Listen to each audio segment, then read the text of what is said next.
Hello, this is Patrick from the Fundamental Principle. I hope everybody's having a fruitful Lent. We're reading Passion and Death of Our Lord Jesus Christ by Archbishop Alban Goodyear. It's been really impactful for me, especially with Sunday's reading of James, John, and Peter going to the Mount and seeing Moses and Elijah. There's a focus in the book that talks about the Last Supper. It was part of the custom at the time to give guests a piece of bread with oil on it. A host would give a piece of bread and oil on it to signify friendship as a term of goodwill. And he gave it one to Peter, and John were wondering who was going to betray Christ, and Christ tells them that who's the man who's going to betray me I'm going to give a piece of bread to. And it talks about just very, not really graphic detail, but I could see it in my mind that Judas putting the piece of bread in his mouth, chewing it, smiling and smirking at Christ, knowing what's to come, and it really made my eyes misty. And then plus with the Sermon on the Mount, not the Sermon on the Mount, sorry, the Apostles on the Mountain, it really just kind of really kind of ties everything together. It was really just an emotional experience for me. I really hope that we all can love Christ as much as John loves Christ. But with that, I will open with a prayer, and then we can continue reading the book. In the name of the Father, Son, Holy Spirit. Soul of Christ, sanctify us. Body of Christ, save us. Blood of Christ, inebriate us. Water from Christ's side, wash us. Passion of Christ, strengthen us. O good Jesus, hear us. Within thy wounds, hide us. Suffer us not to be separated from thee. Amen. I believe we left off with dying France. We haven't finished this yet. Azur's Begin's dream, quote, to go to the indigenous people there, the descendants of the Barak Inzatorks, unquote, is going to be realized as the foreign minister of the Interior, Bernard Cazeneuve, announced, quote, these refugees will be distributed where there is no housing shortage in the countryside, unquote. Small villages are thus targeted, the place of refuge where many native French have fled the Islamic Mafia suburbs, as in Saint Thurin in the Lorraine region, where 100 illegal immigrants are expected by the villagers, 188 inhabitants. The phenomena expanded after the dismantling of the Kalish jungle. It is the will of the political elite to take over the rural world, the last space of freedom for European families. The great replacement must be carried out to the same small villages of the indomitable Gauls. This is crystal clear. Not a single space can be left in France, and the countryside must be sent on its way. This is a critical issue for the elites, but it is dangerous game because identitarian feelings are more alive in the countryside. I think I have to find the piece. There's an article about how British countryside art was an act of white supremacy, or it was can stir nationalistic feelings and it must be banned because it could cause the native Britain to love their country again. Preference for the foreigner and encouraged discrimination. Our leaders open up housing, food, healthcare for illegal immigrants, for the French homeless people who are obviously too white for our rulers. The same thing holds in Italy, where an Italian homeless person died on the sidewalk on February 1st, 2016, at the foot of a 4-star building occupied by illegal immigrants. This isn't new. All serious studies tally the extra cost of the budget for regular and irregular immigrants, 42 billion euros, according to the lawyer and economist Pierre Molzov. In 1997, 73 billion euros, according to the demographic and geopolitician Yetz Marie Levin in 2012, or 84 billion euros, according to the consultant Andrei Paskov in 2013. Put the total expenditure charged to regular immigration, equipment, health care, education, lodging to 89 billion euros. These figures are so astronomical they have become abstract to the point that these numbers, in perspective, just look at the state deficit of France, 89.7 billion euros in 2017, almost the equivalent of the budgetary cost of immigration, according to the Puskov report. More than social assistance or public services, immigration is what's ruining the French. Bigwigs of capitalism maneuvering. Immigration is ruling the French people, but it does benefit some. As in the 1970s, the money powers saw they had a chance to acquire future urban slaves.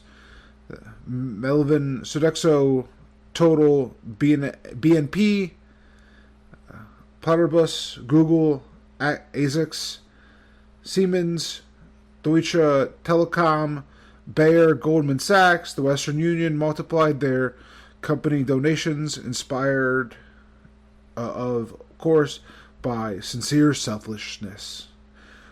We have to mention that a migratory crisis is arriving right on time for some company leaders who pled for the easing social law in the name of the most hypocritical generosity, like Tom Elders, the indecent boss of the Airbus. Quote, we should have the courage to deregulate the market. Hundreds of thousands of young people in refuge centers should not be condemned to do nothing.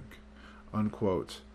What luck to have such models of selflessness at the head of our CAC 40. After all, the multimillionaire altruists just want refugees to go well integrated.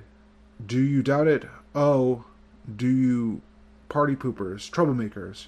Christine Lagarde, president of the International Monetary Fund, IMF, former minister of the Economy and Business Authority, has called on European countries to broaden their approach in welcoming in refugees. In fact, the preliminary calculations of the IMF show a moderate positive impact by immigrants and growth for the oligarch, who is no longer French, at the inhabitants of the Middle East are but additional hands and feet, may sometimes maybe even brains, but always factor of production. For the MEDEF, French business movement, it seems the welcoming of illegal aliens as, quote, an impressive, quote, an imperative, and an opportunity for our country, unquote. Sounds like the reasoning of a slave market. We're not making enough babies in Europe, but over there they have plenty to spare, so take advantage of what it is. With the applause of the international left, liberal globalization, in the process of reestablishing the former slave trade, these people of the Middle East, Africa, who land in Europe are not welcome. They are imported. But the most disgusting display of cynicism belonging to Uber, this controversial company which imposes unfair competition to uses its drivers to achieve clothing and toys designed for illegal immigrants. This is the typical liberal double game. On one hand, fracture the workers by exacerbating competition among them. Illegal immigrants are less demanding than Europeans about working conditions and are outstanding asset in the hand of the poker. On the other hand, acquiring a brand image and supporting the current humanitarian crisis, humanitarian cause. It is a win for them in terms of profitability and moral reputation. In June 2017, Starbucks was ahead of the game in announcing the intention of employing 10,000 refugees, including 2,500 in Europe alone. Students in search of small jobs to pay for student studies are not likely.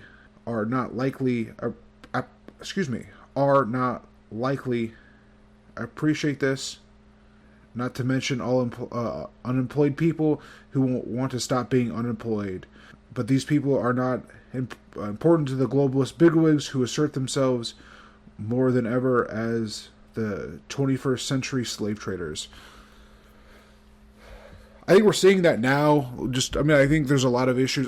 Well, I don't know if we see that now so much. I think most of our issue is that businesses can't grow and they can't hire new people in, and we're like flooded with new people coming in. I know Uber Eats and DoorDash and stuff like that. Like, those more gig jobs are hired by tons of immigrants, or be illegal or otherwise. I know there's like a backlog for like Uber or Grubhub or DoorDash. But I think we saw a lot of this. The miscalculation, be either intentional or by accident, in the 70s with manufacturing. After the post-war period, America really didn't have to spend money rebuilding, so we could just spend it on manufacturing, and we were supplying the world with the ability to rebuild.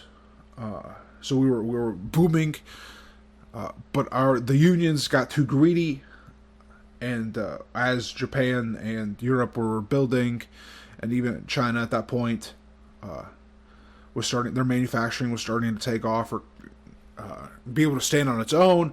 Our unions cut themselves out, their heels out from cut the heels of manufacturing out from underneath themselves by asking too much. And this kind of relates. We see the internationalism. We see this international trade kind of being a detriment to the American worker. Middletown, where J.D. Vance is from, got gutted. I'm sure a lot of like the Rust Belt towns got gutted in the 70s just because manufacturing just stopped. But if we pivoted to more an infrastructure base, I think that we would have been able to sustain ourselves. Continuing. Complicit trade unions and leftists. Of course, the trade unions are complicit, like the German IG Metall, the largest European union in Europe, whose leader has pontificated, quote, "No one should sow division among the workforce with racial intimidation. Everyone should know that he will lose his job if he does that," unquote. As astonishing declaration on the part of a trade union who threatened to fire employees if they oppose the employment of illegal immigrants. In France, you hear the same talk about trade unions like CGT, Force Ouvrière, or CFDT. At the same time, left-wing, no-border extremists camp out on the Franco-Italian border to help illegal aliens invade Europe. Calais, they help the storm and the ship leaving for England. The unanimity for pro-immigration policies among almost all of the political parties, the business community, the far left, and the trade unions and the humanitarian NGOs is staggering. For all those brave people, the order of the day is very simple. Everything has its place. Everything is for sale, including human beings and your conscience as well. Surviving together. Quote, diversity, unquote. This is one of the most overused expressions for the French language. the ritual formula that one recites in superstition to ward off the evil eye, but the fetishism of diversity cannot hide the failure of French people and the recent immigrants to coexist. More than ever, a deep ethnic fracture and moving across the country. Anti-white racism. Anti-white racism is the strongest symptom of multiculturalism, cancer. Indeed, what more striking example of failure of assimilation could there be than the hate that the newly arrived immigrants have for the native people who welcomed them in 2005 during the high school protests that were attacked by gangs of street scum. The phenomena of anti-white hate made its resounding entry on the television. Luc Bronner, a journalist with Le Monde, a witness to these events, reported, quote, scenes of gratuitous violence, for example, scenes where an attacker steals a victim's cell phone and breaks it in front of him, unquote, which contradict the economic argument of the attack, since the perpetrators were generally black or Arab, and most of the victims were white females. This is not some social problem, it's one of identity. Whites are more and more targeted by gangs of Africans. In 2007, the Central Decorative or General Information reports the sensitive return of the phenomena of ethnic gangs, composed predominantly of individuals of sub-Saharan origin. When even the authorities are admitting this, you know that this is simply a far-right trope. This is not simply a far-right trope. On the platform like YouTube or Daily Motion, videos showing white people being humiliated by Africans are countless. Pants and shirts stolen under threat, aggressive flirting ending with a punch in the victim's face, older people beaten up in the middle of the street, attacks on bus, etc. In 2006, the TF1 8 o'clock news showed Letica, a teenager in the town of Menegets in Vesunex. I apologize for my French again, folks, or my lack of ability to read French or pronounce French words. Quote, I'm afraid of being gang raped. I'm easy prey. I'm a French girl. I'd rather be better off as an Arab girl with a big brother. I'd have more respect than that way. Unquote. Story from Corinne. Quote, French girls are considered those loose girls, unquote, and suffering genuine racism. This cross is borne by young white girls in bad neighborhoods, an atrocious everyday reality in occupied France. Rape, a weapon of... I guess want to go back and say this reality needs to be shown to every bishop and every clergyman championing bringing immigrants here, bringing Catholic Haitians here, or Catholic third worlders here, Haitians or otherwise. Rape, a weapon of racial intimidation. In March 2014, a young Lauren, 18 years old, was raped and tortured for hours by 5 youths, 4 Turkish brothers and a Moroccan.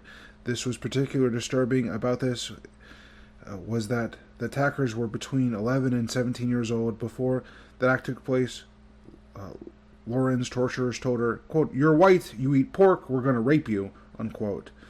One of the attackers interviewed by the police confirmed with his intentions, quote, all young French girls are whores, unquote. And another said, quote, when we go out, I fuck France, unquote. And another quote here, the minors had not the slightest remorse.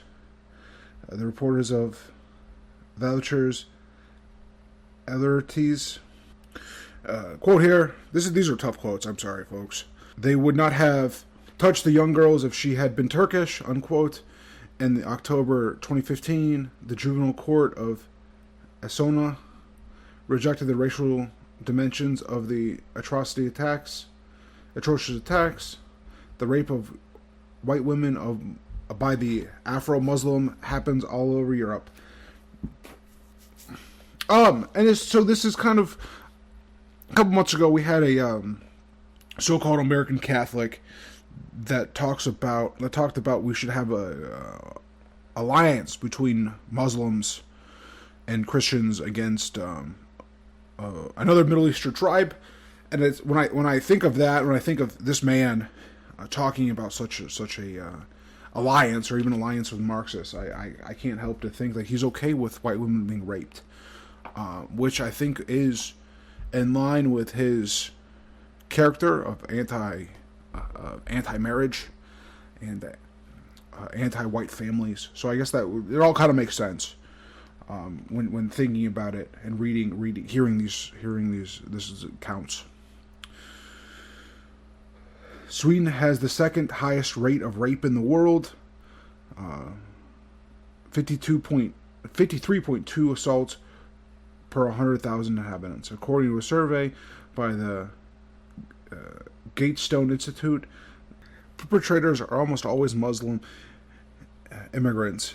In the survey, Hovet in Stockholm, one of the Swedish courts of appeal, 85% of those sentenced to at least 2 years in prison for rape are born abroad and are descendants of immigrants. In Great Britain, the wave of rapes committed by Pakistani gangs has shaken public opinion. From 1997 to 2013, 1,400 minors were victims of rape in Rottingham in the north of England. Most of the victims are white girls, and the perpetrators are overwhelmingly Muslim immigrants. In Rockdale, between 2008 and 2009, 47 English girls were turned into sex slaves. Same thing happened in Bradford, Oldham, and Blackburn in the north of the country, who were the guilty family fathers of illegal Afghan immigrants who fled the Taliban. A religion instructor at a mosque, which demonstrated that in Islam not appointing the spirit of Manichaeans, one can go back and forth with no difficulty from gang rape to prayer, and from prayer to gang rape. Islam is absolutely not a hindrance to violence, and marvelously adapted to barbarianism, even encourages it, especially when it targets women. One of the rapists dared to say, quote, "You white people, you train your girls to drink and have sex. When they come to us, they're perfectly trained," unquote. That's rough. I'm sorry, folks. That's a infuriating something to read. I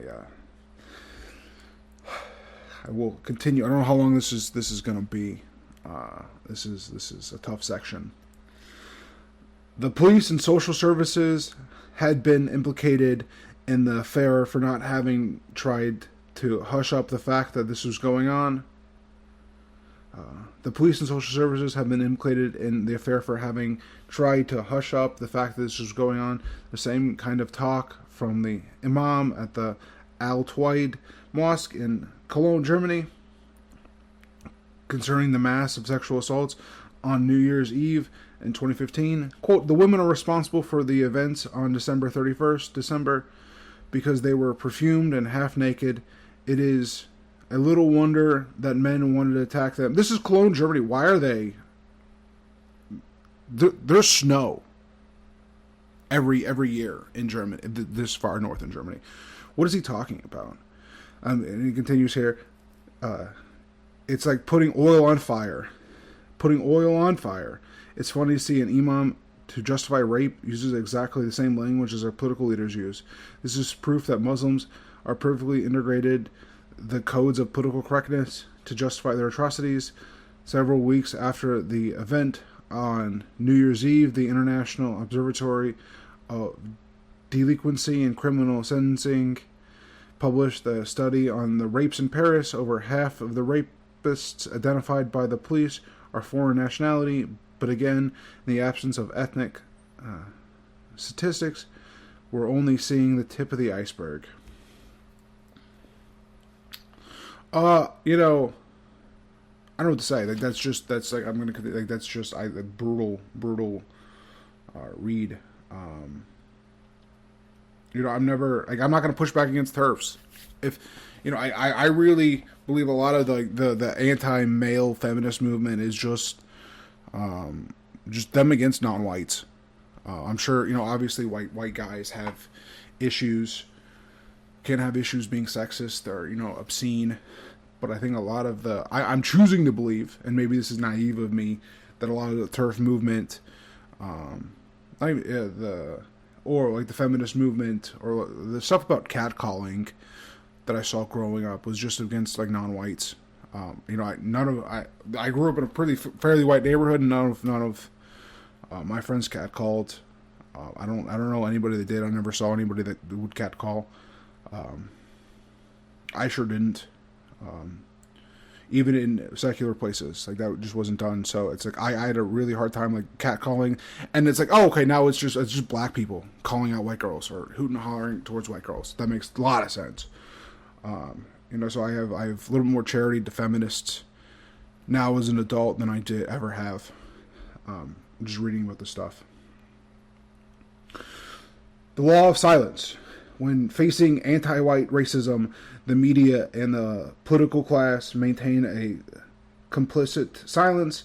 The code of silence makes perfect sense to mention, even anecdotally, the sordid reality of anti-white racism is to threaten the globalized society promoted by the nomadic elites, like a butterfly on the castle of cards. Romanian Benevet, Anne Loren Schmidt, Fabian Fingen, Darren Goforth, Vincenzo Solano, or Mercedes Ibens, all victims because they were white, all victims of this code of silence. In contrast, a white person finds that he has become a suspect. They do not hesitate to announce this publicly, regardless of any presumption of innocence. The magazine Le Point recently did an article with the odious title, quote, United States, how a white police officer teaches a black high schooler some respect, unquote.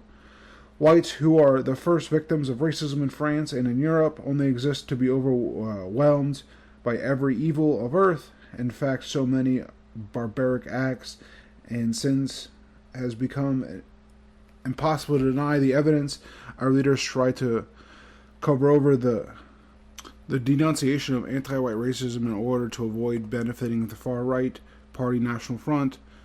This is why in 2011 we got a highly touted statements by German Chancellor Angela Merkel, French President Nicolas Sarkozy, and British Prime Minister David Cameron about the failures of multiculturalism. Their goal is simple: to make the question of anti-white racism completely harmless for the state. Anyone who can talk about anti-white racism except white people, those most concerned, only have the right to be quiet about it. And the double penalty: not only must we suffer from while flinching, but on top of that, we must keep quiet while others speak about our suffering in our place. Dispossessed of their right to speak for themselves, having lost the sovereignty of the narrative, that is the crucial freedom to tell their own story, whites are doubly humiliated. There was a show that I liked that really kind of helped me. Red Pill was the Daily Show. They really talked about, Mike Panovich. This is something I really like about him, and I pray for him, his conversion. He's right, and I think this is that every argument had online, I see it on X all the time, that it centers around Jews. It's centered around, it's like, what is good for them, what is bad for them, and the real conversation is what is good for us and what's bad for us. I know we're in mixed times we're not really sure what's going on and with President Trump and what's he doing, how much is he in bed with his Zionist colleagues. I think that is to be determined. I think there's been some benefit so far in this presidency, but I think the conversation should really be had is like, how is this benefiting white people, or how will white people benefit from this? And if we keep that centered, especially in Catholic dialogue, is this good for white Catholics? Is this bad for white Catholics? Is Novus Ordo's closing because non-whites don't donate? Is that good or bad for white Catholics? I think mostly it's bad for white Catholics, especially rural white Catholics. There's just there's like regular normie. They're not political, or maybe they just watch a little bit. They just regular lives and they're not political. They don't engage with the politics. I don't think everybody should. They just go to mass. They just go to the Novus Ordo or English mass because it's convenient, or because they don't know about traditionalism, or they're completely ignorant, but they're still decent people. They still go to confession. They still try to love God as much as possible. And I think a lot of Novus Ordo churches closing is going to affect them more than anything else. I'm glad Trump cut the U.S. aid fund, or USDA funding to the Council of Bishops, because a lot of that was just that, was it 90% of the budget was being used for immigration purposes and not being used to fund churches. It is funny. So I had to go to English mass on Sunday. I overslept her, which is unfortunate. I don't like I don't like English mass. I prefer going to Latin mass, of course, for a multitude of reasons. But it sucks. But I think that I was supposed to go. I was supposed to go this week. I saw a man who looked like he was from Ghana try to take out the collection plate, and his daughter stopped him. And I just that is, maybe I was just supposed to be there that day to see this, witness this. It was two rows in front of me. So maybe I was there was something I was supposed to witness, and just a reminder of how much the church, how much non-whites don't care about God, or they don't have a concept of God. They don't have a concept of what's really going on. Where were we at? Oh yeah, continue. This is gonna be the last section, and I can edit this down. It's gonna be a little shorter episode today. I'm sorry, folks. This is just I'm very, very emotional today with just how provocative some of these quotes were. And a multicultural society is by definition multi-conflict. Whether in France, Lebanon, or Brazil, the same observation is found everywhere. Multicultural societies are Whether in France, Lebanon, or Brazil, the same observation is found everywhere. Multicultural societies are multi-conflictual societies. Those who reject the reality generally bring up French Algeria or the French provocative Morocco and Tanzania. Certainly the Maghreb back then was peopled by Jews, Muslims, and Europeans living together on relatively good terms. They were living on good terms because it was French, it was white ruled. However, this context was very different from ours. The Maghreb was not the historic heart of the French nation, was military subjected to the French state. Oh, there you go. And various communities lived separately. They did not mix. Moreover, it took a handful of terrorists to force the Europeans to flee Algeria after independence. This is proof of the precarious of the multiple communities living together as a lame duck. Even if it's true, the hideous betrayals of Charles de Gaulle, one of the biggest liars in the history of France, are the principal cause of this disaster. Most of the quote-unquote French of African origin are only Frenchmen on paper, and not of nationality. If one considers that a nation is formed of people having the desire to live together, You can eliminate land borders all you want. Ethnic borders will remain. This is the vicious circle of violence and racial revenge. Immigrants against native French and other native whites, and then North Africans against sub-Saharan Africans. And another distinction is immediately made on the North African side. You have Algerians against Tuscanians and Moroccans, and vice versa on the sub-Saharan African side.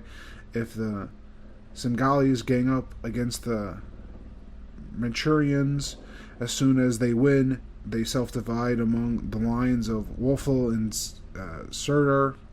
Multiculturalism is not a collective enrichment, but rather the importation of foreign tribal hatreds. African immigration has not melted into French culture. It has brought Africa to France. And with that, we'll end it today. I'll release this as soon as possible. With that, we'll end it today. And then next week, it'll be me again. And then I think we're going to have the next guests are coming up that we're scheduling are going to be fantastic. I really hope you guys like them. Any comments, questions, or concerns, please contact us in the email or message me on Substack. I think it's available. We do have the book A Time to Kill by Pastor Michael Bray coming out at the end of the month. I have 2 more chapters to record of that, and I have to edit. So look for that the last few days of March, early April. That'll be on Gumroad. That'll probably be about $10 for the book, the audio book. It's a good way.